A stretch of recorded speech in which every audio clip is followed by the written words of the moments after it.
Playoff football is back in the Steel City, and on today's edition of Steelers Talk, we are going to be previewing the Steelers wild card matchup between them and the Buffalo Bills in Buffalo, 1 p.m. Eastern Standard Time on Sunday. And make sure you guys click that subscribe button because we are going to be going live for our watch party, probably going at around noon Eastern Time on Sunday afternoon, getting you guys ready for the Steelers versus Bills matchup here on Wild Card Weekend. All right, so before we get into the preview today, do me a favor and get into the comment section and answer this question. What is the percent chance that the Pittsburgh Steelers make the AFC Championship game? Not only win this week against the Bills, but also beat the Ravens in the Divisional Round. Put it on a scale of 0 to meaning they have 0% chance, there's no way they make it to the AFC Championship game, all the way to 100% where you think it's a done deal, they're going to the AFC Championship game. Let me know what you guys think down there in the comment section.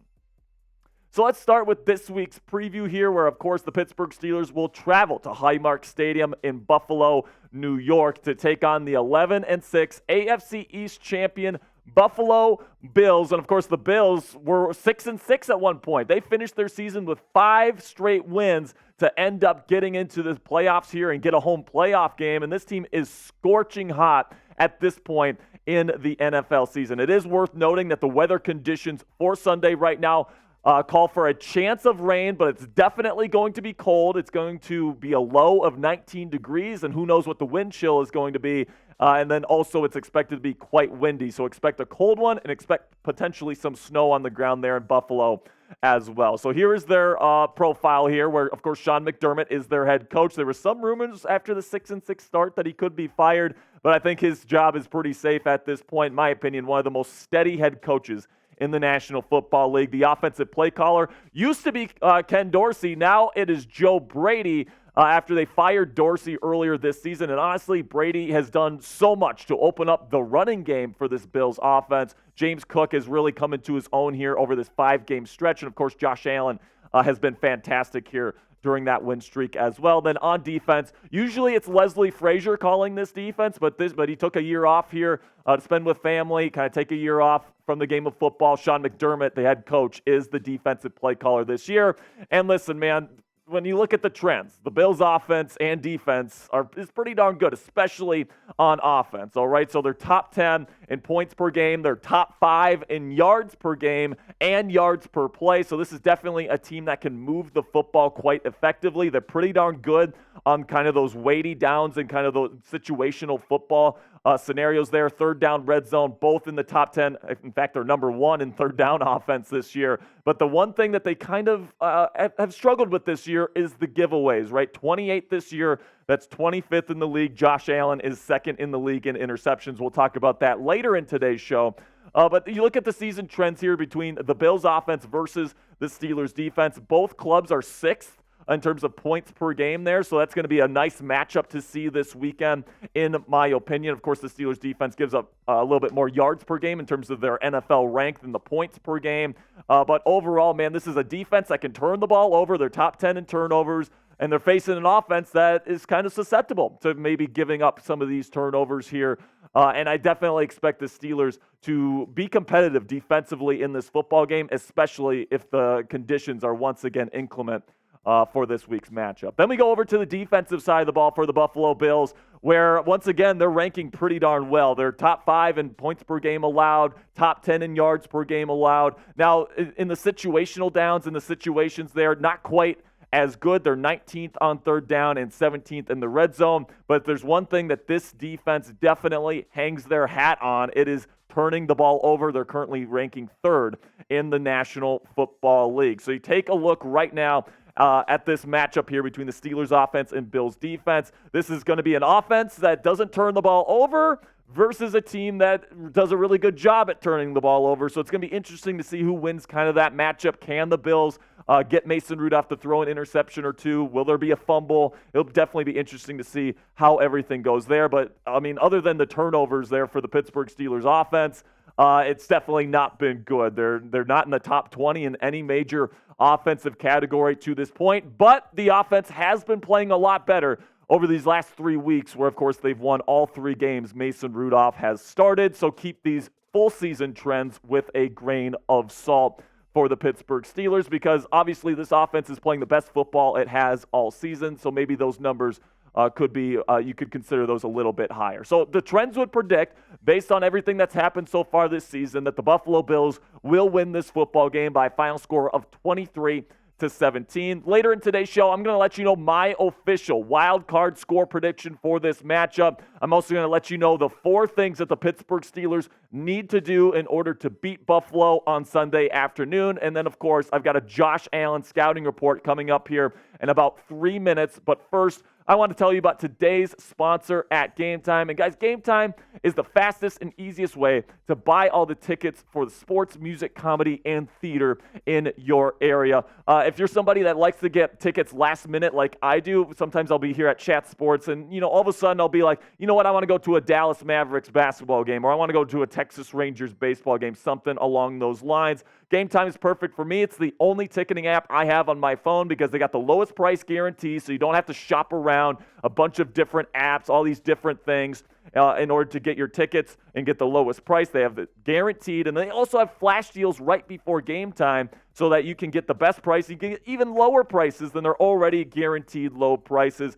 You can actually get tickets for the Buffalo Bills Pittsburgh Steelers playoff game at Highmark Stadium if you want to make the trip. They're pretty pricey. I'm just going to tell you that right now. But you know what? If you love the Steelers, you want to go see some playoff football, you can get tickets on Game Time right now. It is the fastest growing ticketing app in the country for a reason. Buy tickets in a matter of seconds, 2 taps, and you're set. Tickets are also sent directly to your phone, so you never have to dig through that pesky email to get your tickets. Snag the tickets now without the stress with Game Time. Download the Game Time app, create an account, and use code SteelersChat. One word, all caps. It's right down there in the bottom right of your screen for $20 off your first purchase today. Terms apply. Again, create an account and redeem code SteelersChat. All caps, one word, for $20 off. Download Game Time today. Last minute tickets, lowest price, guaranteed. All right, so now let's get into the keys to victory that I have here, and the 4 things I think the Steelers probably need to do if they're going to pull off this upset. They are 10-point underdogs going into the week. So let's see what we can do here. And the first one, I had to teach producer Chugs a little bit of a term here. Keep Josh Allen in the bucket is the first line of business. So what does that mean, keeping him in the bucket? That means keeping him in the pocket, all right? That's something producer Chugs didn't know before today, and now he knows. And the reason why I say this is because Josh Allen is incredibly valuable as a scrambler and as a rusher, all right? So you look at that number at the bottom of your screen. The rushing points above replacement this year, 22.4. That is the 6th highest in the NFL, not just among quarterbacks, among all players in the National Football League. Right now, he's the 2nd most valuable rusher of the football at the quarterback position. The only one higher is Sam Howell, by the way, and he's outranking a lot of the top running backs in the league. He is that valuable as a rusher. And what makes it even tougher for the Pittsburgh Steelers this week to kind of keep him contained as a rusher is that T.J. Watt is doubtful to play with that grade 2 MCL sprain that he has in his knee that he suffered last week. So it's really going to be incumbent on Alex Highsmith, but also I think Nick Herbig, the rookie out of Wisconsin, to really be a big-time playmaker in this football game. You'll remember the Steelers played the Bills in the preseason where Nick Herbig went up against the Bills' starting offensive line, and he actually played extremely well. So I have high expectations for Nick Herbig stepping in for T.J. Watt. Now, nobody's going to be the defensive player of the year type player that T.J. Watt is, but I have high hopes for Nick Herbig. So let's talk about Josh Allen here and his scouting report here. I've dove into his film here over the last several weeks, and honestly, guys, if I have one person that I want to give the MVP trophy to this year, it's not Lamar Jackson, it's actually Josh Allen. And the reason for that, guys, is that he is so complete as a player. The only thing that's really not good about Josh Allen is the decision making, right? He's 2nd in interceptions this year, but man, he's got the size. He is definitely an elite quarterback rusher. We saw that with the points above replacement number as a rusher. And then the arm talent is insane, can make any throw from any platform to any place on the field. And then something that also makes his game something that's really special is that pocket presence. He really feels pressure well. He knows how to get outside the pocket. He knows how to move within the pocket, and it's really tough to bring Josh Allen down and sack him for negative plays. And as the result, he has the highest points above replacement number out of any player in the National Football League this year, which is why at this point in the season, and of course it's at the end of the regular season at this point, Josh Allen is the most valuable player in the National Football League, at least in my opinion, and that's even with all the turnovers that he is committing, all right? So he's kind of like the modern-day Brett Favre, in my opinion, where he's going to throw his interceptions, but the value that he brings to the table just supersedes all of those turnovers that he does throw, but also that provides an opportunity for the Pittsburgh Steelers defense here, because Josh Allen does turn the ball over from time to time, and today, or on Sunday, I should say, the Steelers need to win the turnover battle. They need to turn over Josh Allen, I think, probably a couple of times to kind of change the flow of the football game, and the Steelers can absolutely do that, all right? Josh Allen, if there's anything that you can criticize about his game, is that he does turn the ball over too often. 18 interceptions this year. That's number 2 in the National Football League, and, it's kind of weird because Sam Howell, once again, is first in that category. So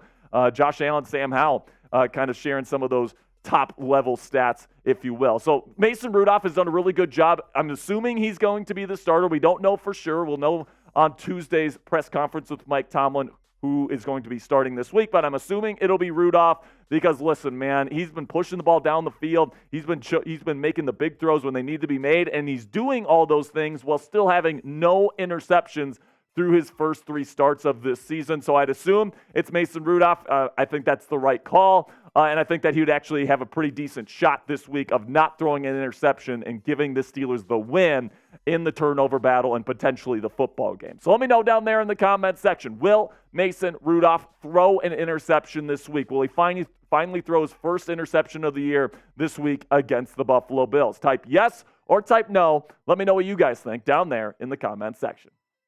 Another defensive key to victory here for me is that you got to lock down Stefon Diggs, all right? So we don't know whether or not Gabe Davis, their number 2 receiver, is going to be playing this week. He kind of had a shoulder issue on Sunday Night Football against the Dolphins last night, but Stefon Diggs is the type of dynamic threat at the wide receiver position that can absolutely kill a football team and lead a team to victory. So this is definitely the guy that you have to make sure doesn't beat you this year. Over 100 catches, over 1,000 yards once again. This guy is an absolutely, probably a top 10 receiver in this league and a legitimate number 1 superstar type wide receiver. And I would definitely expect to see some double teams this week, all right?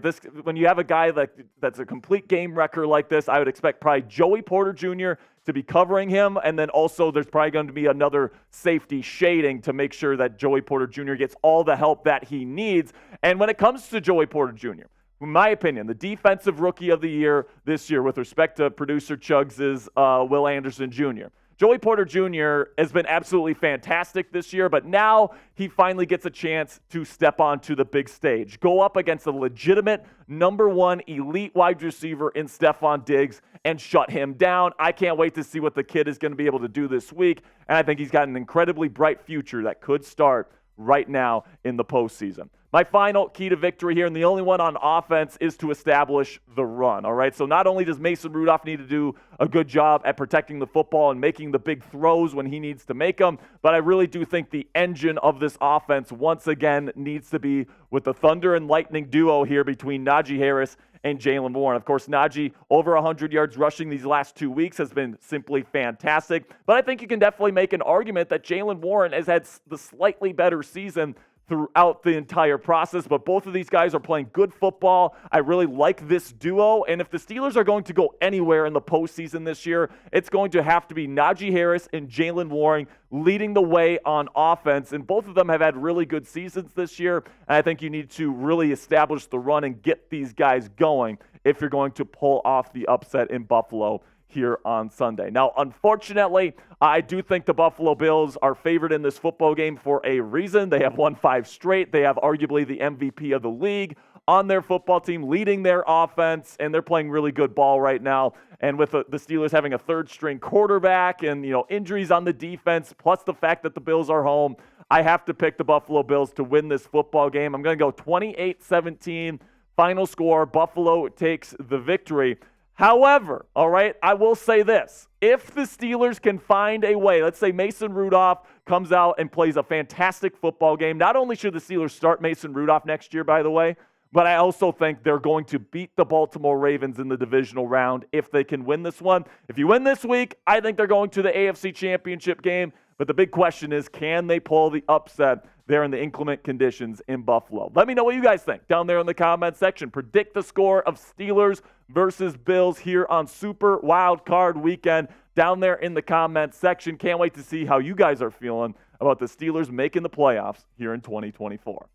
All right, so if you guys want more Steelers content from me on Twitter/X, you can go follow me at Jack_Sperry. That's where I put all of my film analysis on there. So if you want to learn more about the Steelers, what they like to run, go over every single week, I put my film analysis on there. We're going to be doing a lot more film analysis on some of the quarterbacks in the draft this year on my Twitter. So if you want that additional content, go ahead, check me out right now at Jack_Sperry.